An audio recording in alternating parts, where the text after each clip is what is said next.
Then, as my voice reverberated from the outer recesses, I caught a sound as of music in the distance. I raised my head and listened. Yes, surely there was music.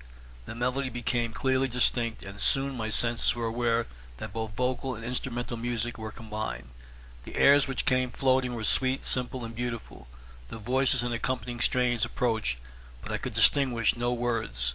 By and by, from the corridors of the cavern, troops of bright female forms floated into view. They were clad in robes, ranging from pure white to every richest hue, contrasting strangely, and in the distance their rainbow brilliancy made a gorgeous spectacle. Some were fantastically attired in short gowns, such as I imagine were worn by the dancing girls of sacred history. Others had kirtles of a single bright color, others of many shades intermingled, while others still were dressed in gauze-like fabrics of pure white. As they filled into the cavern and approached me, they formed into platoons and into companies, and then, as dissolving views come and go, they presented first one and then another figure. Sometimes they would stretch into great circling lines around the hall, again they would form into squares, and again into geometrical figures of all shades and forms, but I observed that with every change they drew nearer to the stone on which I rested. They were now so near that their features could be distinguished, and never before had I seen such loveliness in human mold. Every face was as perfect as a master's picture of the Madonna, and yet no two seemed to possess the same type of beauty. Some were of dark complexion with glossy raven hair, others were fair with hair ranging from light brown to golden. The style of headdress, as a rule, was one of the simplest description. A tinted ribbon or twisted cord over the head bound their hair with becoming grace, and their silken locks were either plaited into braids, curled into ringlets, or hung loosely, flowing into wavelets about their shoulders. Some held curious musical instruments, others beautiful wands, and altogether they produced a scenic effect of rare beauty that the most extravagant dream of fairyland could not surpass.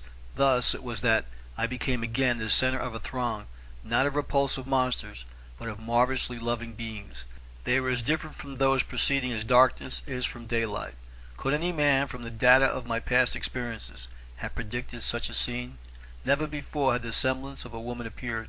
Never before had an intimation been given that the gentle sex existed in these silent chambers.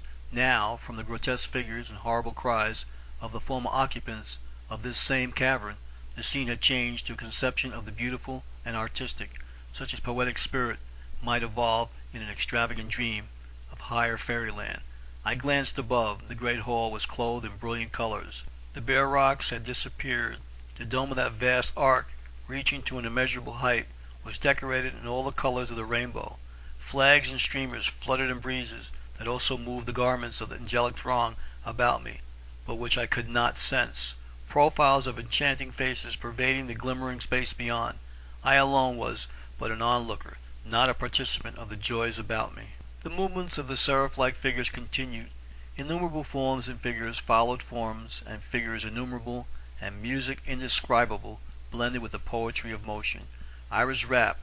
The past disappeared. My former mind was blotted from existence. The world vanished, and I became a thrill of joy, a sensation of absolute delight.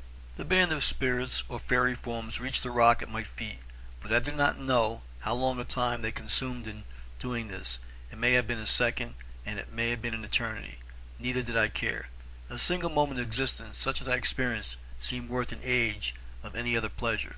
Circling about me, these ethereal creatures paused from their motions, and, as the music ceased, I stood above them, and yet in their midst, and gazed out into a distance, illuminant but less beautiful in the expanse than was the adjacent part. The cavern had altogether disappeared, and in the depths, about as far as the eye could reach, seemingly into the broad expanse of heaven, I saw the exquisite form that I had so perfectly described.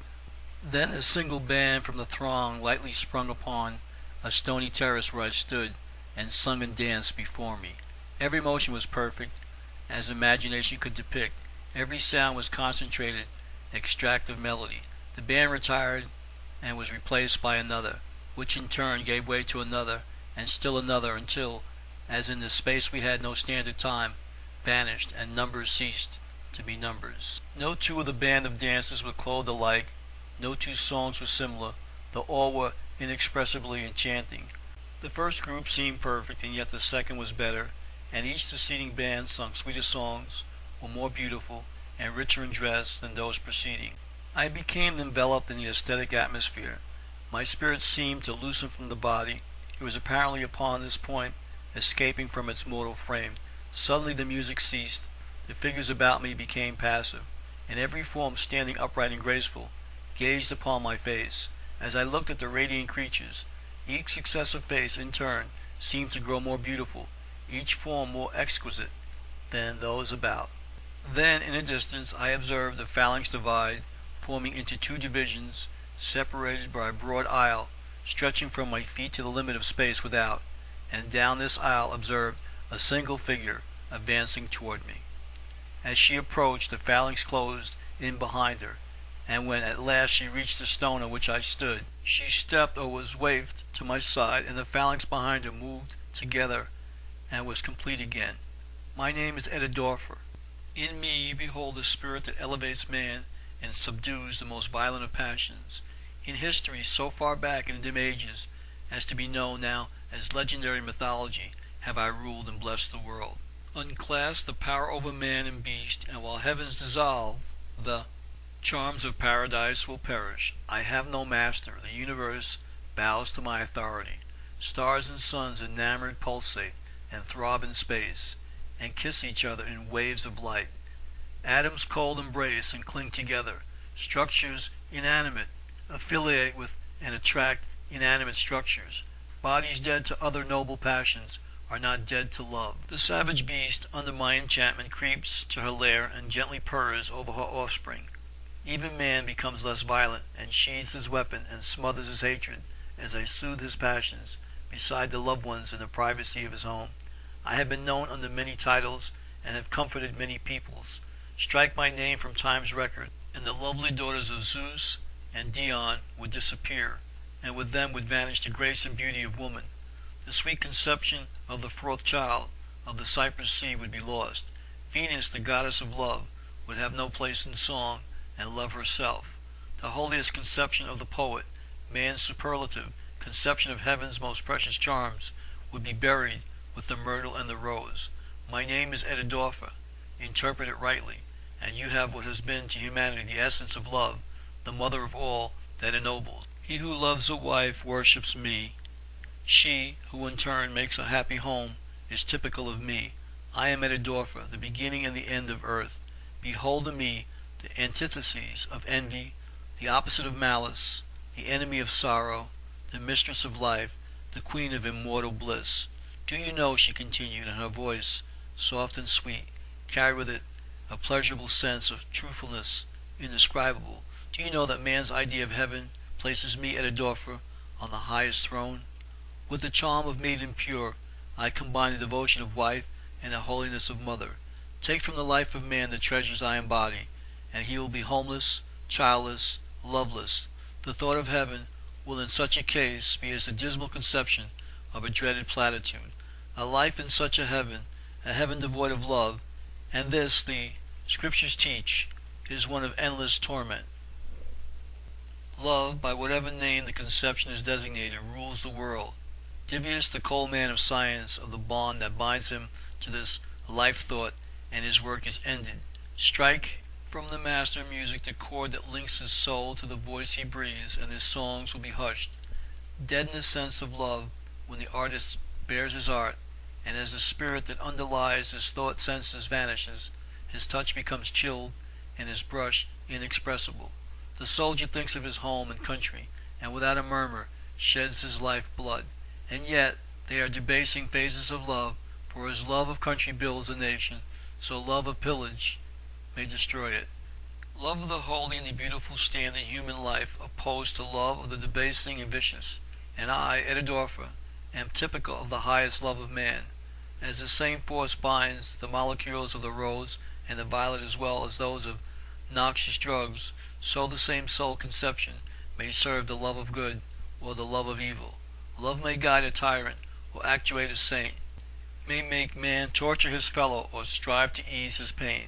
Thus, man's propensity to serve his holy or his evil passion may each be called a degree in love, and in the serving of that passion the love of one heart may express itself as the antithesis of love in another. As bitter is here to some men's taste more pleasant than sweet, and sour is yet more grateful to others. So one man may love the beautiful, another delight in the grotesque, and a third may love to see his neighbors suffer. Amid these, the phase of love that ennobles brings the greatest degree of pleasure and comfort to mankind, but the love that degrades is love nevertheless, by whatever name the expression of the passion may be called. Love rules the world, and typical of man's intensest, holiest love, I, Etidorpha, stand the soul of love supreme. She hesitated.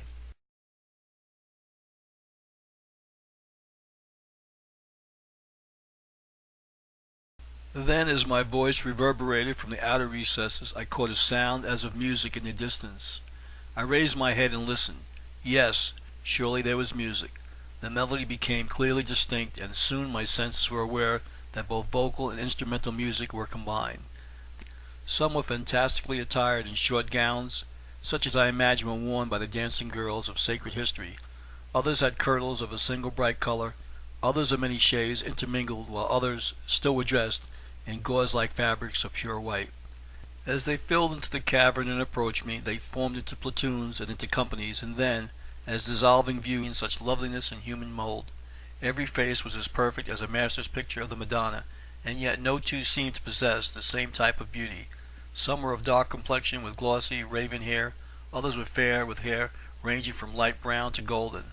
The style of headdress, as a rule, was one of the simplest description. A tinted ribbon or twisted airs which came floating were sweet, simple, and beautiful. The voices and accompanying strains approached, but I could distinguish no words.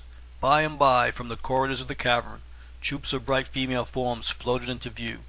They were clad in robes, ranging from pure white to every richest hue, contrasting strangely, and in the distance their rainbow brilliancy made a gorgeous spectacle. As come and go, they presented first one and then another figure.